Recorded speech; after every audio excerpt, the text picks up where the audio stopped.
Thanks. Thanks so much. It's good to be here. I'm going to try to talk maybe for about a half hour and leave time for questions. This is obviously a very educated crowd about a lot of these issues. And I'm here more to hear what questions you have than to tell you things you don't necessarily want to hear. Whenever I'm in a situation like this with a real expert crowd like this, I try to keep in mind the story that's told in my family about the time that my sister came running into the house and saw my father and said, Dad, where's Mom? I need her. And my father said, I don't know where she is. Can I help you? And my sister said, no, you can't help me, and started to walk away. And my father said, well, what do you need help with? And she said, I need help with my math homework. Now, my father's a PhD in finance, so he was a bit taken aback that she didn't want his help with math homework. He said, well, can't I help you? And she said, no, I don't want to know that much about it. So I think that I don't want to tell you more than you want to know about healthcare reform.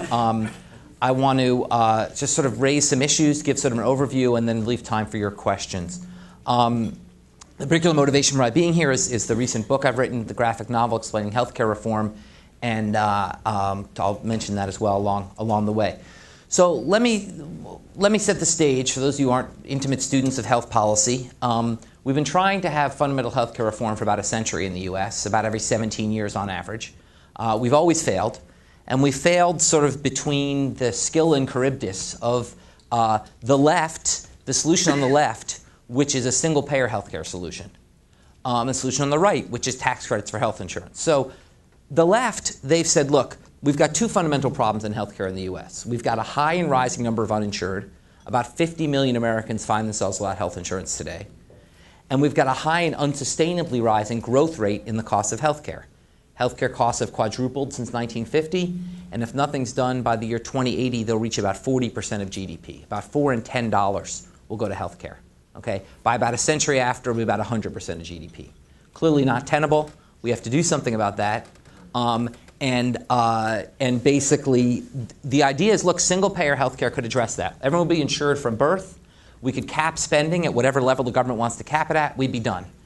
Now, that may all be well and good, but I don't spend a lot of time thinking about that because it's simply not politically feasible in the U.S. It's not politically feasible for two reasons. First of all, most Americans are pretty happy with their health insurance. Most Americans get health insurance from large employers like Noblis or from the federal government. And they have various complaints. They wish it was a bit cheaper. But by and large, the employer pays most of the cost, so the government pays most of the cost, and they're generally happy with it. You don't get very far in American politics by taking away something that makes 250 million people happy to make 50 million other people happy. That just doesn't work. Okay? Second of all, we have an $800 billion a year private health insurance industry in America. We're not in the business of nationalizing $800 billion a year industries in America. I mean, we bail out industries smaller than that every day. Okay? We're not going to nationalize the private health insurance industry. So for that reason, any solution to health reform has to work off a private system, and that's going to rule out a Canadian-style single payer. The other extreme, you have the solution on the right, which was, look, let's just offer tax credits to health insurance. Let's say, look, the system basically works. Some people can't afford insurance. Let's give them a tax credit for health insurance.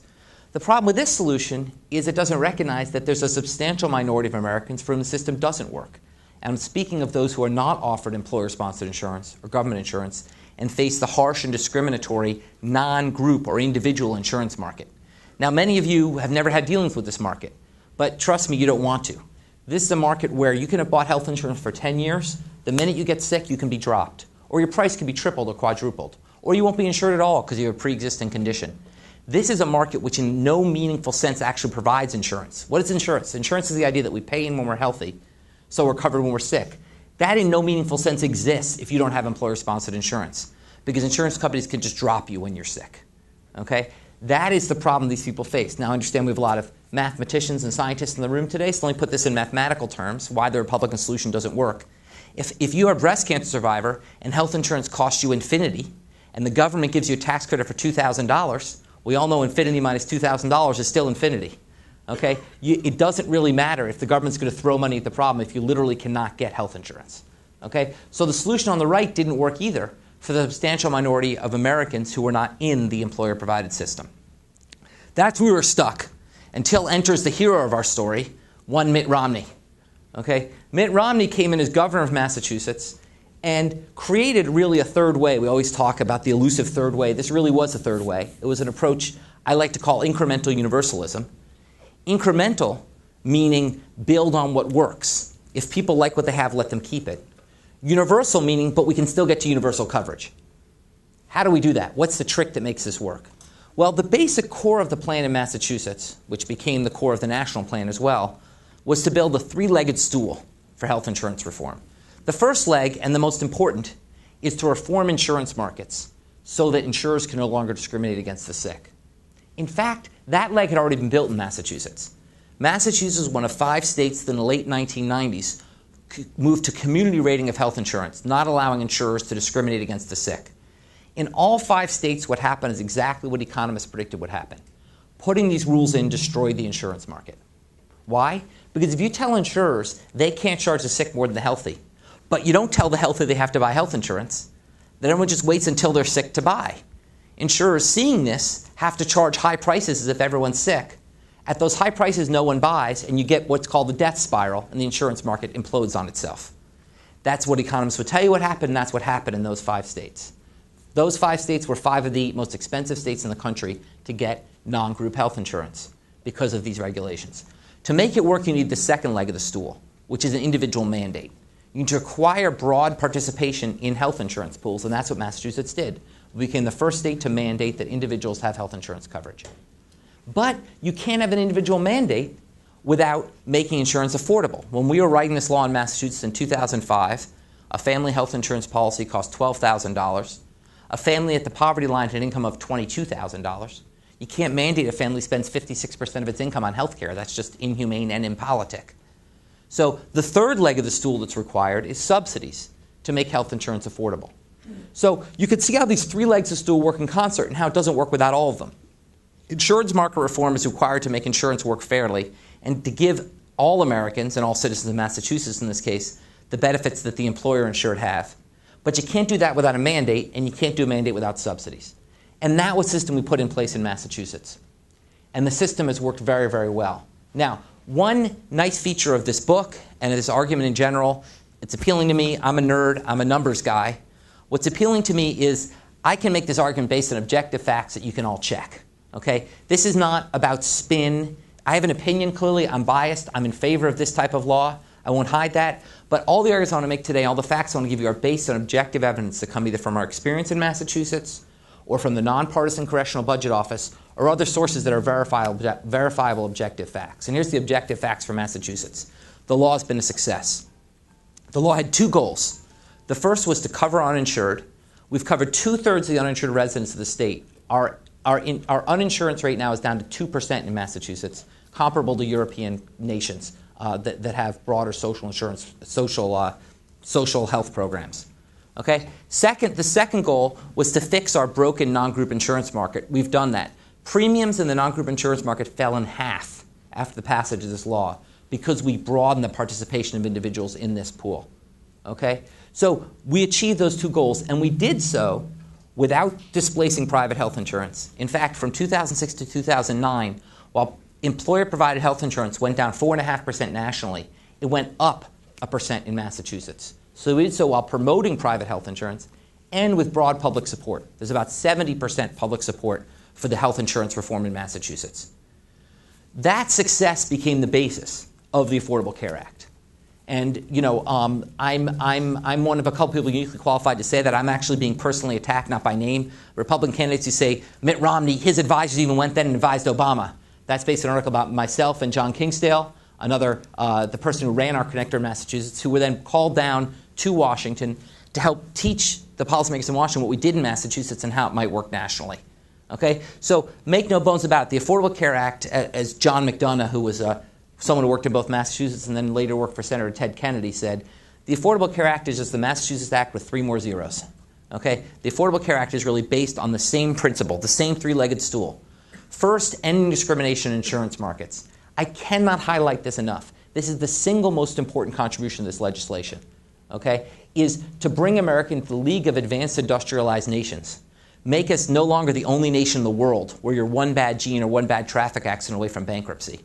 But to say, hey, we're going to make insurance fair. We'll allow people to have insurance and to trust that if they get sick, they can be insured and they won't be dropped or their price won't go through the roof. That's the first leg of the stool, and that will change. That, as I said, 5 states have it, but 45 states in D.C. don't. That will change. Second of all, there'll be an individual mandate. To make this feasible, there'll be a requirement that individuals have health insurance, but only if it's affordable. Okay? And the way that's put in place is, first of all, by massive tax credits to make health insurance affordable for all families below about 4 times the poverty line, or about $85,000 a year in income. There'll be tax credits to make health insurance affordable, and by having a mandate exemption that if health insurance costs you more than 8% of your income, you're not subject to the mandate. So the mandate only binds on those who can afford health insurance, which is the majority of the uninsured with our new tax credit system. So basically we offer the carrot of saying there's subsidies to make health insurance affordable, and the stick of saying, but you have to take those subsidies up and get coverage. Finally, the third leg is the subsidies, the large tax subsidies I described to make health insurance affordable. Those three things work in concert and are projected to be as successful nationally as they were in Massachusetts. Not quite as successful, because nationally we have a much bigger problem, a much larger number of undocumented immigrants than we do in Massachusetts, and politicians immediately announced this would not help undocumented immigrants. That was a quick political decision. So the Congressional Budget Office projects this will cover more like 60% of the uninsured rather than like 66% of the uninsured. But nonetheless, the majority of the uninsured in America, about 32 million people, will gain health insurance coverage, according to the Congressional Budget Office. And it will do so in a way that fixes this fundamentally broken non-group market. Once again, I can't emphasize enough how important that is. So that is the core of what is the Affordable Care Act. It is the Massachusetts Act brought national, and it's the same three-legged stool, and it's basically building on the private insurance system to eventually cover the uninsured. However, the federal legislation was more ambitious in 2 important respects.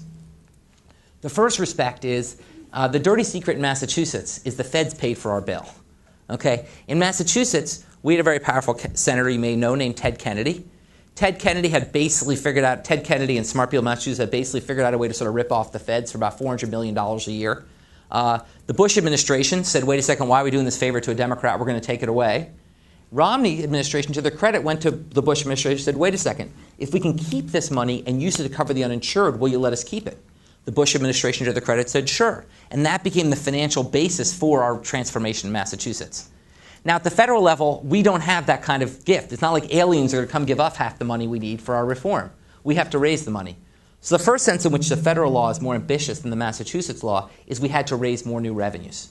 Okay? President Obama made it very clear, I think in some sense, made it too important a principle, quite frankly, but made it like his number one principle about health care reform, that this would not increase the federal deficit. And it does not. Okay? The bill has cut spending and raises revenues such that, according to Congressional Budget Office projections, it lowers the deficit by $100 billion in the coming decade and by more than $1 trillion in the decade after. Let me emphasize how unusual that is. We're used to living through both Democratic and Republican regimes over the last 15 or 20 years, where they use budgetary trickery to make things look good in the near term and become explosively expensive in the long term. This is the opposite of that. This becomes explosively deficit reducing in the long term.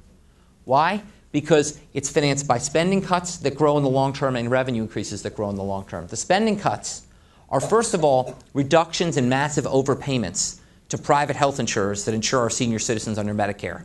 Okay? There's something called the Medicare Advantage program. I think it's a nice component of our Medicare program where people can sign up for HMOs rather than being in the government program. By best estimates, since the HMOs get healthier than average people, the government should pay them around 90% of what we pay for Medicare. Under the Bush administration, we passed a law that paid them 117% what we pay under Medicare.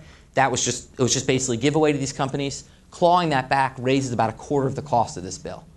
Secondly, there's cost growth within hospitals for treating Medicare patients is too rapid. It didn't account for productivity improvements. So there's a slight reduction in cost growth of reimbursement growth for hospitals under Medicare. Those are the spending cuts. The revenue increases come from 2 sources primarily. The first is taxes on the sectors that benefit the most from health care reform. 32 million newly insured Americans mean 32 million people buying more drugs, using more prescription drugs, using more medical devices, getting more insurance. Each of those sectors is going to benefit from this law, so each of them was asked to contribute in the form of an excise tax to help finance the law. Second of all, there is a tax on the highest income Americans, an expansion of the Medicare payroll tax for families with incomes above $250,000 a year. Put those together, and this is a bill that reduces the deficit. This bill is paid for. Okay, it expands the government. Okay, this is a $1 trillion enterprise, but it does so in a way that's paid for, which is unusual by Washington standards. So that's the first sense in which the federal law is more ambitious than Massachusetts. The second sense, and the most important sense, is the federal law takes on cost control. In Massachusetts, we did not even pretend. Occasionally, Romney might have mentioned cost control, but he didn't even really pretend that the Massachusetts bill was about cost control. It was about fixing our broken markets and covering the uninsured. The federal law is about cost control in a meaningful way. Now, cost control turns out to be very, very hard to do. Probably the single biggest frustration I have with critics of this law are people who say it didn't go far enough. Not that it went too far, because I can dispel that. They're just wrong. People who say it didn't go far enough, they're wrong, but that's harder to dispel, because the truth is it didn't go. We do not solve our cost problem in healthcare in the U.S. with this legislation. We simply do not. Okay? But you know what? That's because it was impossible to do so. Because fundamentally, we have two hills to get over if we're going to control healthcare costs in the U.S. The first hill is scientific. How do we actually control healthcare costs in a way which does not put the health of our citizens at risk? Let me sort of explain what I mean with two seemingly contradictory facts. The first fact is the quadrupling in healthcare costs since 1950 has been worth it. That is, if you look at how much healthier healthcare has made us since 1950, and you put a value on that health, it exceeds what we spent on healthcare. Look, healthcare sucked in 1950. Okay? If you had a heart attack, you were 3 times as likely to die. If you had an infant, they were twice as likely to die in the first year. If you hurt your knee skiing, you were in the hospital for a few weeks and you had arthritis the rest of your life. Okay? Healthcare is just much better now. And by accounting that's been done, it's been worth it. At the same time, at any point in time today, we waste about 1/3 of what we spend on healthcare.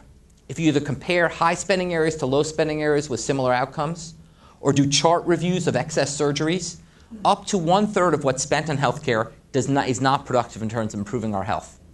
They might say, how are those two things consistent? Well, here's the trick that makes them consistent. The other 2/3 of healthcare is awesome. Okay? So the other 2/3 of healthcare has been so great, it has carried the 1/3 that is useless. So overall, healthcare has been worth it. But really, it's the 2/3 has been massively worth it, and 1/3 has been sort of carried along. Okay? So the issue is, how do we cut the fat without cutting the muscle? You know, we could just say, look, we're capping healthcare at 70% of GDP, we're done. We'd never have a healthcare cost crisis. We'd also unnecessarily kill and make health worse for millions of Americans. We need to figure out how we allow that 2/3 to grow and improve our health while cutting out the 1/3 that doesn't work. And no one really knows. People have ideas and those vocabulary, and you'll hear people talk about transformative, disruptive change and affordable, accountable care organizations and all this good vocabulary, but no one really knows how to do it. We're learning. We're getting there. We're climbing up that hill, but we're not there yet. But even once we get up that hill, and I think we will, I think it's 5-10 years, once we get there, we're going to unfortunately stare up at an even higher peak in the distance, which is politics. Even if we knew how to control healthcare costs, today's politicians at least will not let us do it. Now, you all know the story of death panels, so I won't go into that again. But let me give you, I think, a more compelling story, I think, about the difficulty facing healthcare reform, which is the story of mammograms. Many of you may remember that in November 2009, the Preventive Services Task Force recommended that women in their 40s no longer get mammograms. This was not based on a cost-benefit analysis, including the cost of the mammograms. That was separate. This was just saying the cost, psychological and financial, of all the extra false positives is not worth it relative to the relatively limited benefits of the early cancers that are detected. They made this ruling, and people went nuts. You know, the government wants to take away your health care, okay, was the headline. Now, first of all, this was not the government. This was an independent expert advisory board. Second of all, no one's taken away anything. It was just about recommendation about the age pattern of mammograms. Okay? Nonetheless, if you read the Affordable Care Act, which I recommend you do not, you will see one of the features of the Affordable Care Act is it says that starting last October, all insurance plans have to cover preventive screening for free. So now your pap smears, your mammograms, your well child visits, an annual well visit for seniors, all covered with no patient copayments. Okay? Well, if you're going to do that, you have to define what a preventive visit means. And the definition is, as recommended by the Preventive Services Task Force before November 2009. They literally wrote in the law, ignore that politically inconvenient decision they made in 2009.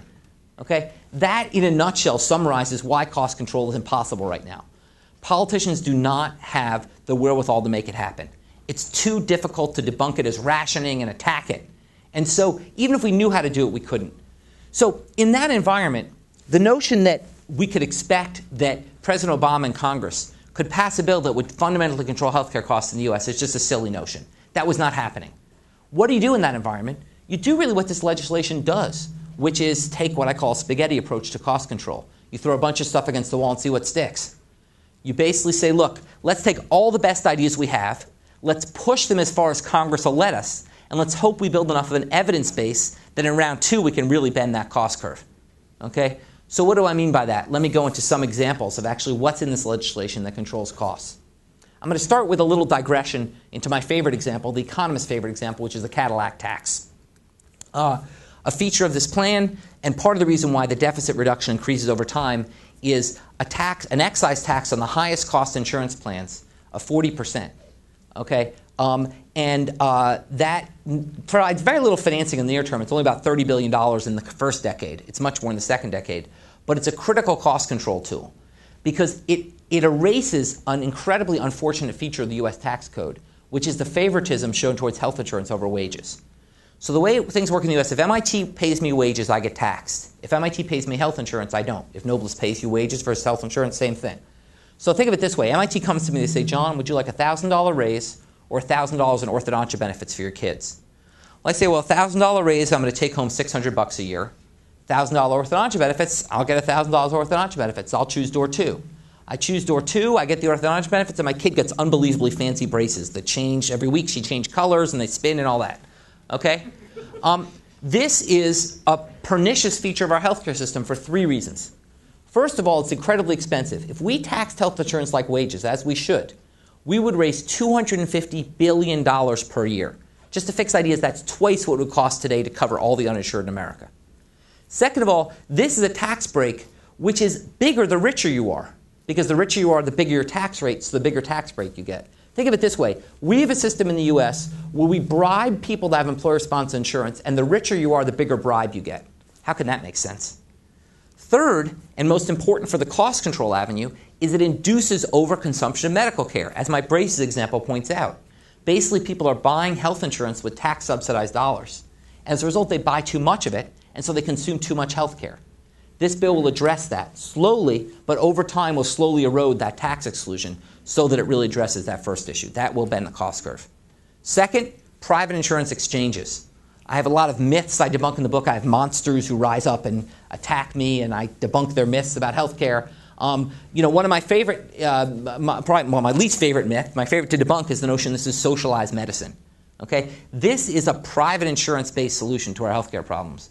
And the key there is private health insurance exchanges, where individuals who now can't effectively shop for non-group insurance will be able to go and shop for that insurance. If you're interested at all, and the IT folks among you are interested, I urge you to go to mahealthconnector.org and look at the website Massachusetts set up for its exchange. It's really phenomenal.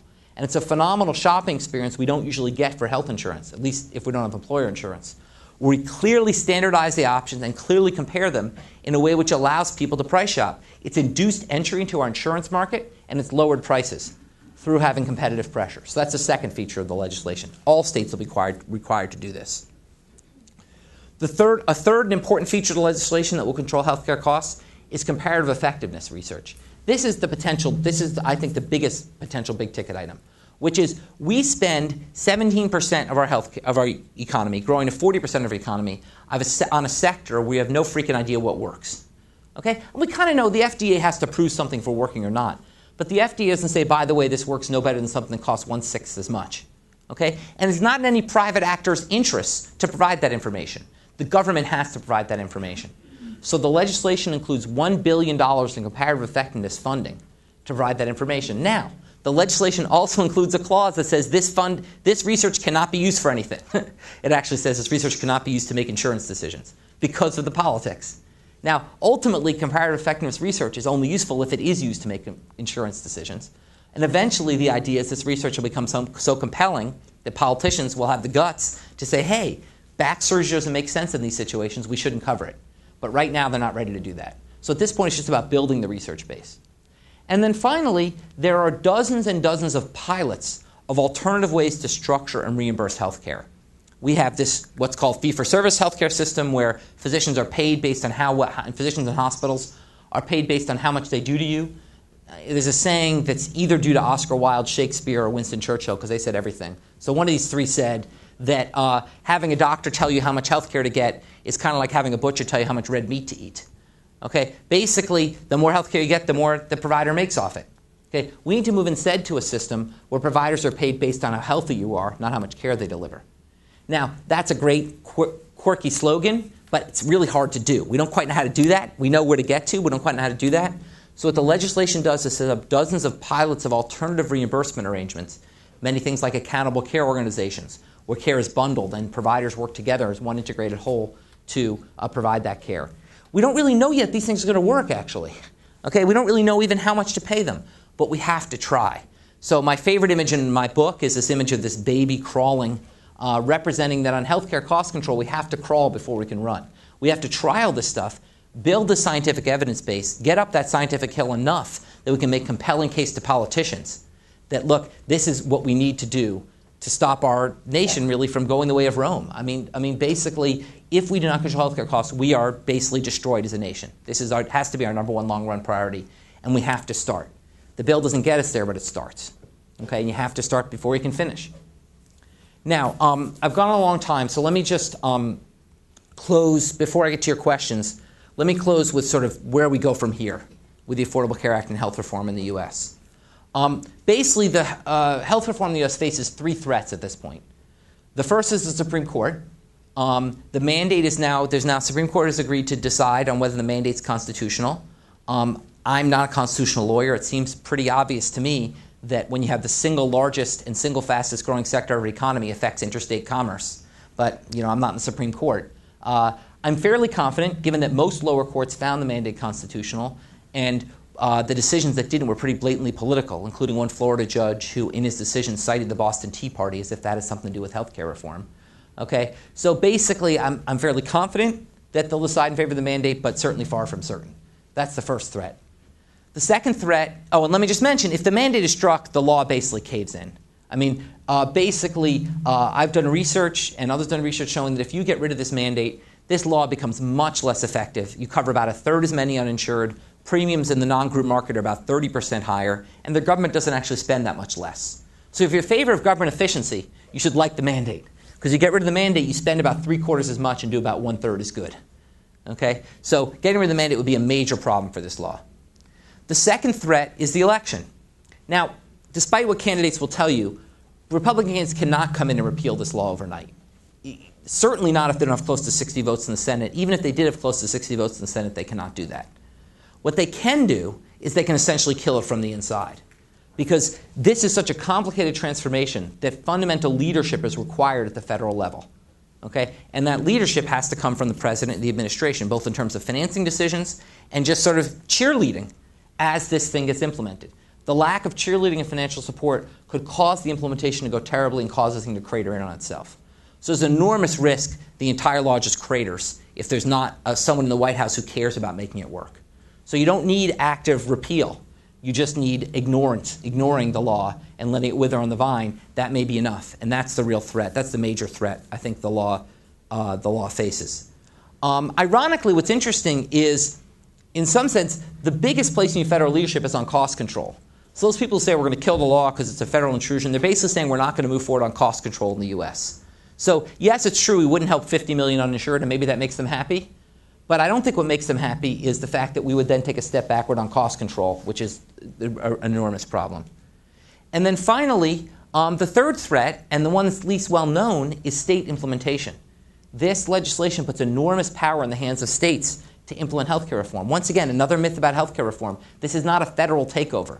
There's a huge role for states to actually run these exchanges and decide how people get health insurance in these states. But states have to take up that challenge. It's a challenge, it's a lot of work, and states need to be willing to take up that challenge and really fairly implement this law. So that's really the third threat, is that states won't do that. So really you have these three threats to the system, and so how they get resolved will determine where healthcare reform ultimately goes. But I'm fairly confident that if healthcare reform actually gets implemented, if we have an administration that's supportive, if the Supreme Court ruling goes the right way, if states do what they need to do, we're going to have a law that within a couple years after implementation, people will realize the benefits. I mean, and once again, we have experience. We've done it in Massachusetts. Granted, we're weird in Massachusetts, but nonetheless, we're not that weird that 70% public approval for this law isn't indicative of where the nation would be. Okay? If we can get this law in place and people understand its benefits, I believe there will be high public support for it. But the question is just getting from here to there.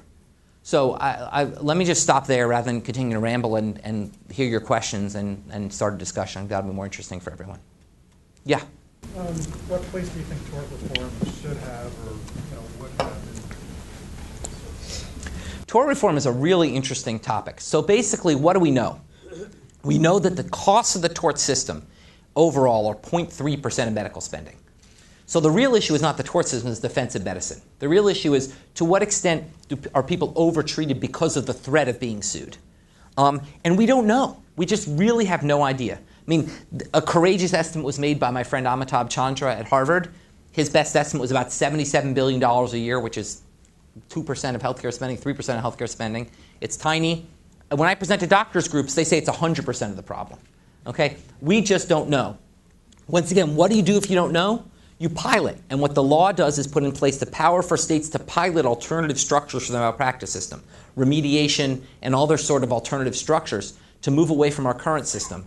I don't know how they're going to work. I'm actually doing I'm interested in this. I'm doing some research on this, and I think it's a really important question. Yeah. You mentioned the health information exchanges for the states, and it's my understanding that if the states don't provide them, then the federal government will provide them for the state. Yeah, so these health insurance exchanges, once again, you go on mahealthconnector.org and see ours in Massachusetts, will be these new shopping places, and they'll be the place that people go to get their subsidies for health insurance. In the law, it says if the states don't provide them, the federal backstop will. The federal government has been sort of slow in putting out its backstop, I think partly because they want to sort of squeeze the states to do it. I think what's important to remember politically about this is if you're a state and you don't set up an exchange, that means your citizens don't get their tax credits. But your citizens still pay the taxes that support this bill. So you're essentially saying to your citizens, you're going to pay all the taxes to help all the other states in the country. I hope that that's a blatant enough political reality that states will get their act together and realize there are billions of dollars at stake here in setting up these exchanges, and they'll do it. But once again, the politics can get ugly around this. Yeah, that's right. Why is mandate such a problem? I mean, we have automobile insurance, which is mandated in every state and the United States, and even states, they want that you register your vehicle if you say no. So why is mandate such an issue, constitutional issue? Well, I think, first of all, I don't think it is. But let me make the argument that the argument would be not that states don't have the right to do this, although I'd imagine there are other arguments would come up, but the federal government doesn't have the right to mandate because it exceeds the reach of the Commerce Clause. Now, that's where I get lost. The Commerce Clause says the federal government has the right to regulate interstate commerce. Now, I'm not a constitutional lawyer, but I can't imagine a sector that has more implications for interstate commerce than healthcare. I mean, 70% of our economy determines what jobs we take, everything about our lives. So I don't quite understand how you could say that doesn't affect interstate commerce. But that's the argument that's being made. Yeah? Are there legitimate reasons why some parts of the law are to be phased in, or were they just political decisions? 50% legitimate, 50% political. So the legitimate reason is these exchanges are really hard to set up. I mean, basically, we worked in Massachusetts incredibly hard, incredibly radically, and did it in a year. Okay? Really, you need about 2 years. So I don't really think things could have been up and running much before 2013. 2013 versus 2014 was political. It was just basically to make the budget politics work. They needed to wait another year. So that, and also I think they didn't want all the open enrollment happening during the election 2012. They wanted to let things settle down. So I would say, there was a legitimate reason to wait at least a few years. I think they probably, the last year they waited was probably political. Yeah. You mentioned the 70% approval in Massachusetts. I presume that's after full implementation of the law. When would you consider full implementation of the federal law, assuming it goes forward? I would consider full implementation being in the 2015 to 2016 range. I mean, we're going to need a year. First of all, those of us who followed the Medicare Part D implementation, it was a nightmare at first. Okay, this is a prescription drug plan for seniors. First few months were a nightmare, and then eventually got straightened out. This is going to be that kind of nightmare multiplied by 10. It's going to be all sorts of craziness around implementation. I think 2014 there'll be a lot of toing and froing about implementation. I think things will settle down later in that year, and I think by 2015 and certainly by 2016, Americans will really see the benefits, and it will become popular if people understand the law. And that's once again why I did this book, which is there's so many myths out there.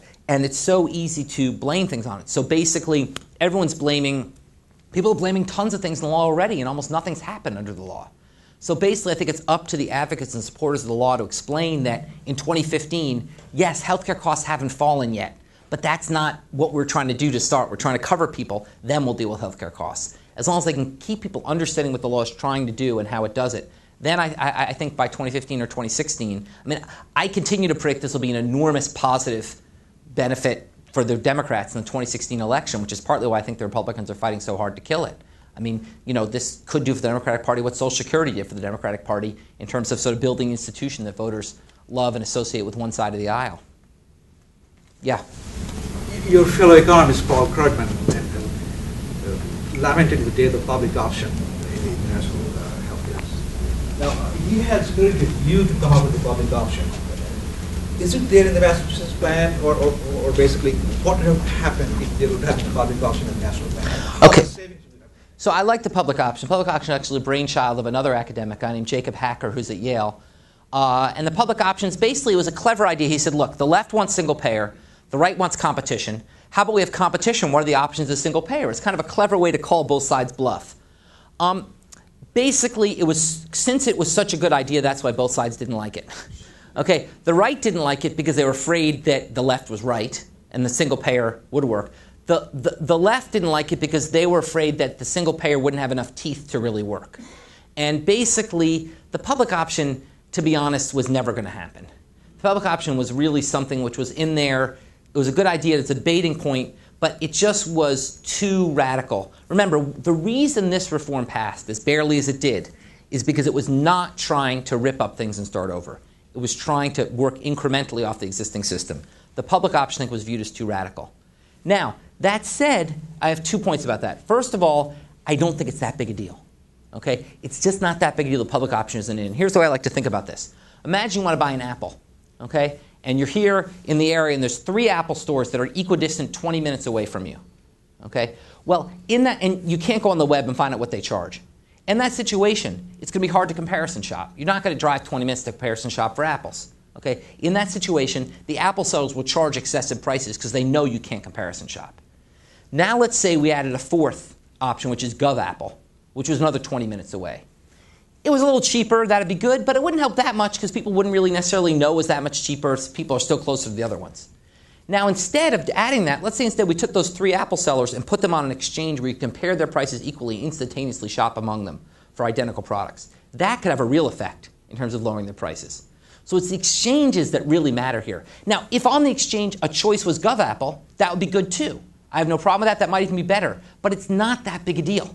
The big deal is putting these guys on a competitive basis where you can really compare the options. And indeed, and that's the big deal. Now, with that said, states still have the option to do the public option. In fact, I've worked with the state of Connecticut that's very seriously considering having a public option as part of its exchange, which is great. I'm all for that. I think states should experiment with it.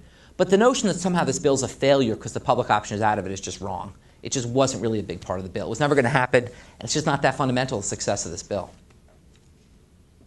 Yeah? Can you comment a little bit about what we're learning about the dual eligible population vis-a-vis the managed care by the states? So dual eligible population, these are people who are over 65 who are very poor, or disabled, who are very poor. So they're on both Medicare, which is insurance for the elderly, and Medicaid, which is insurance for the poor.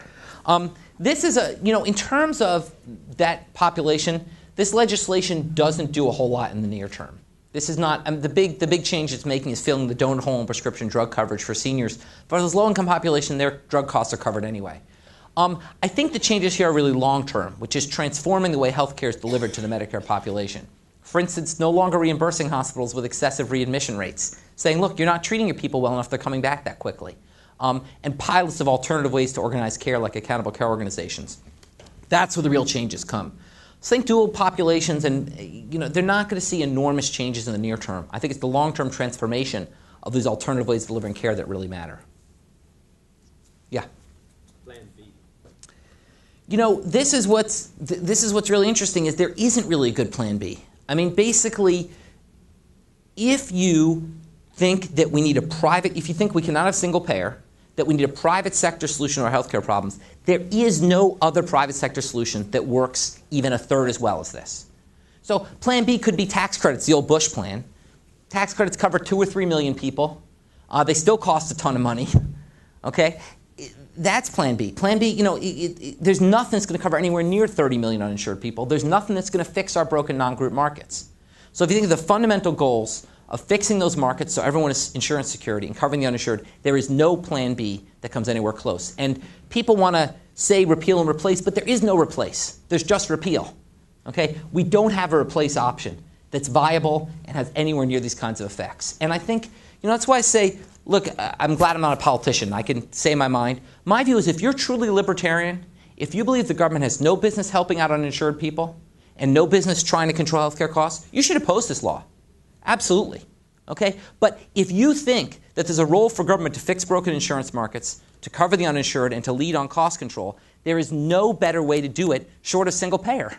So basically, Plan B, I think, is just things continue to get worse. Some people would say that eventually we just get forced into single payer. I'm not quite sure that's the answer. I think things just get worse. Yeah?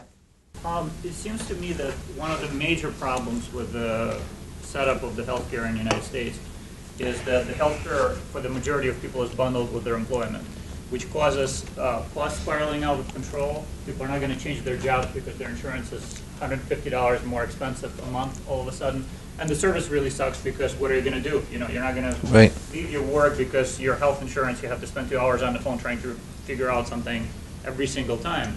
And I haven't heard anybody, neither on the right or on the left, talking about trying to unbundle it, because I think that, there's no other service. We don't buy cars through employer. Right. We don't buy plane tickets through employer. Employers don't want to do it. This is a horrible overhead on human resources.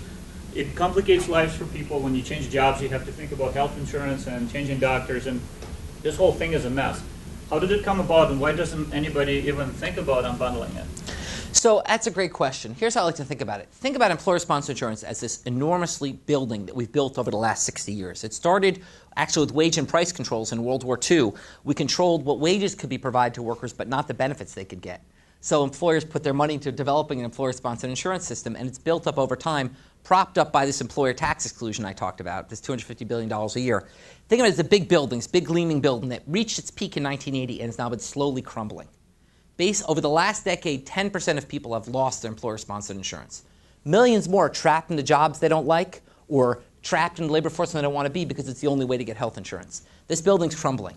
Now, there's 3 things you can do about a crumbling building. You can knock it down, which is your suggestion. That's what single payer would do, or more relevantly, what the Wyden-Bennett bill would have done, which is a widely discussed alternative before the Affordable Care Act.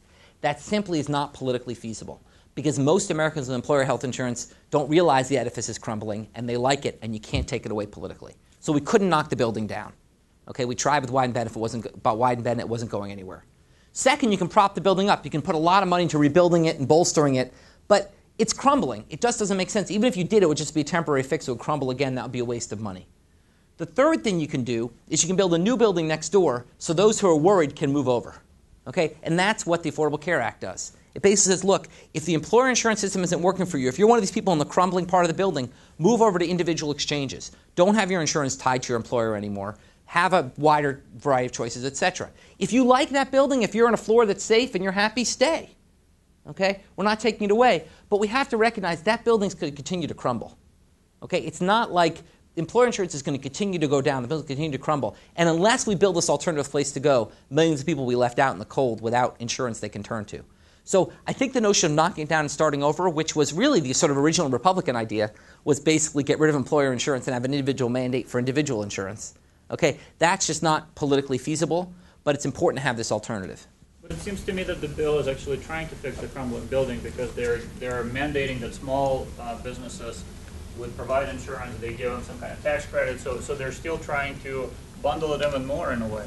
Well, there's 2 issues. There's 2 senses in which the bill does try to prop up the building. One is tax credits to small businesses. That, to be honest, is political. You gotta say you like small business in America, or you're a communist. And so it's tax credits for small business. It's a very small part of the bill. I mean, I'm not opposed to them, but they're very tightly targeted. And what's nice about the way they're structured, I'm biased here. It's like the one bit of the bill I actually wrote. Okay, so like the way they're structured is they're targeted to small and low wage businesses, which are exactly the businesses which they do not offer health insurance. So tightly targeted to try to get those businesses which would otherwise not offer health insurance. Okay, the other big piece is the employer responsibility payments, which only apply to firms above 50. If you're a firm above 50 and you have employees who use tax credits, you have to offset some of the cost of that to the government. That was really a fairness concern. I mean, I don't think that's really about so much propping up the building. It's just it's unfair. People viewed that it was unfair if employers shirk their obligations and people go to the exchange. If I was writing the bill and I was king, I would not have included that. I don't think it's necessary. I don't think it's... But it was, once again, the idea is unfair that we suddenly move all these people out of the employer sector and employers are left with no responsibility. So that was the idea, to make them bear some of the responsibility. You can think of it as sort of a transition payment from employers as they leave this game. Is sort of one way to think about it. Yeah. So you get to ask as many questions as you want. That's right. Looking ahead, what's the most important thing that needs to happen in the next year relative to communications, making sure that people understand the stakes? Congress's credibility is at an all-time low. Right. And so, what's your recipe for actually making this happen in a positive way, so that the level of understanding increases? I think the recipe is increasing understanding. I mean, basically, we're in a bit of a holding period. You know, there's early deliverables of the law, like covering those aged 19 to 26, filling the donut hole. That stuff's happened. It'll continue to happen. The big actions in 2014. Right now, we're in sort of a holding period. And that holding period, the main thing is education. Is that basically, you know, what inspired me to write this book is when you ask people what they think of the law, 45% of people say they like it. You explain what's in it, and it goes up. Okay? If we can, what's great, what I love about this, what excites me is that you don't have to spin. You just have to give the facts. You just have to explain and dispel myths. Okay? And that is the best thing we can do, is just explain to people what's in it. If people are still opposed, then they can still be opposed. But we need, I really truly believe that we can just explain to people, especially people who are sort of middle of the road or even left, who are sort of just, it seems complicated and confusing. If we explain to people so they understand it, I think that's the best thing we can do to sort of build this law going forward. This question over here. Yeah. You mentioned the analogy of building the building next door. Does this law permit people who are covered under employer plans to move into the exchange market? You know, this is exactly the kind of wonky detail that we spent a lot of time in writing this law. It's really interesting and important. There's a trade-off. On the one hand, you could just say anybody can move next door. The concern, some had a concern that would be too rapid as a transition, it would crumble the building too quickly. The other would be to say you can't move at all. That's actually what we do in Massachusetts. You can't move to the exchange at all if you have employer-provided insurance. Well, that's sort of not fair, because you could be stuck with crummy employer-provided insurance that costs too much. So there's a compromise. If you have employer-provided insurance and it costs more than 9.5% of your income, then you can move. If it costs less than 9.5% of income, you can't. And that was the compromise between those two considerations. I presume that 9% was a combination. That's gross income.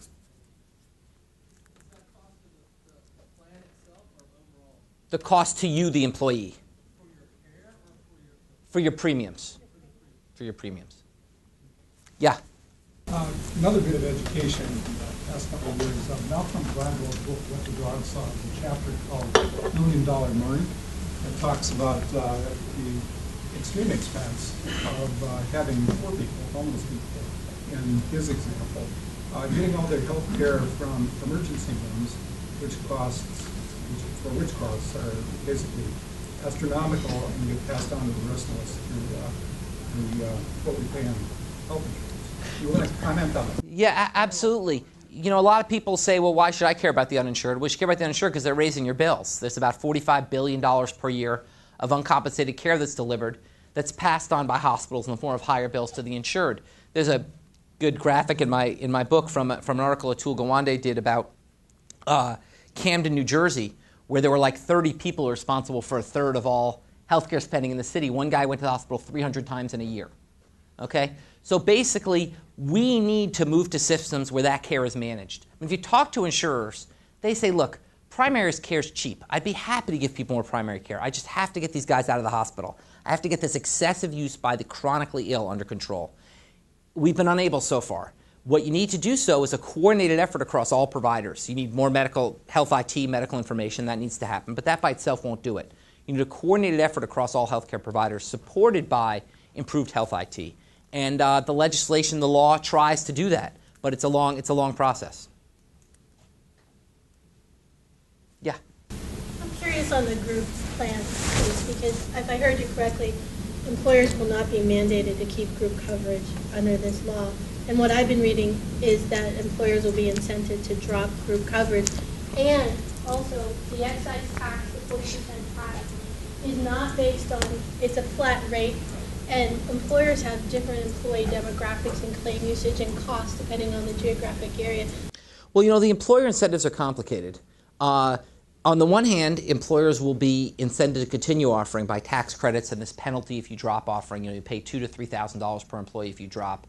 On the other hand, you've got the fact that there's this great alternative, this other building out there that's becoming attractive. Employees might want to move. Now, you have to remember, it's not as bad as you might think, because remember, the only people who can move are the only people who get subsidized to move are low-income people. And basically, so for most of your employees, it's still not necessarily that great a deal to move over. And as a result, on net, it's not clear which way it goes. The Congressional Budget Office projects that employer-sponsored insurance will fall by about 1.5% due to this law, which is nothing compared to the 10% it's done in the last 10 years. In Massachusetts, we put in a more generous version of this law. Employer-sponsored insurance went up, okay, which is weird. I didn't predict that. I did pretty well predicting the effects of the law. That one I completely missed. And that's got to be the psychological effect of the mandate cause people to go to their employers to get health insurance. So it's not clear what effect this is going to have, and clearly most sensible analysts say it won't be big.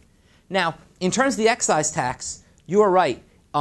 The best way to get rid of this tax subsidy insurance would have been to treat health insurance like wages, tax you on your health insurance. You know, I advocated for that for years. Economists have. You just couldn't sell it.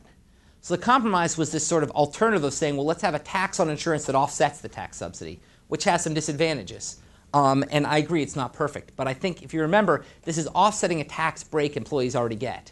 And if at the end it caused a few employers less to offer health insurance, that's not the end of the world. I mean, the truth is, look, when it comes to this question, it's not clear why we even want employers in this game. They're in this game. If they suddenly all left, that would be financially very costly for the system. But in principle, this is not something employers should be providing. So if a few employers who are providing very expensive insurance say, I'd rather leave and have my employees use the exchange rather than pay the excise tax, maybe where the system needs to move. Let me thank you for your comments. Thank you. And taking the questions. It's been a pleasure. Thanks.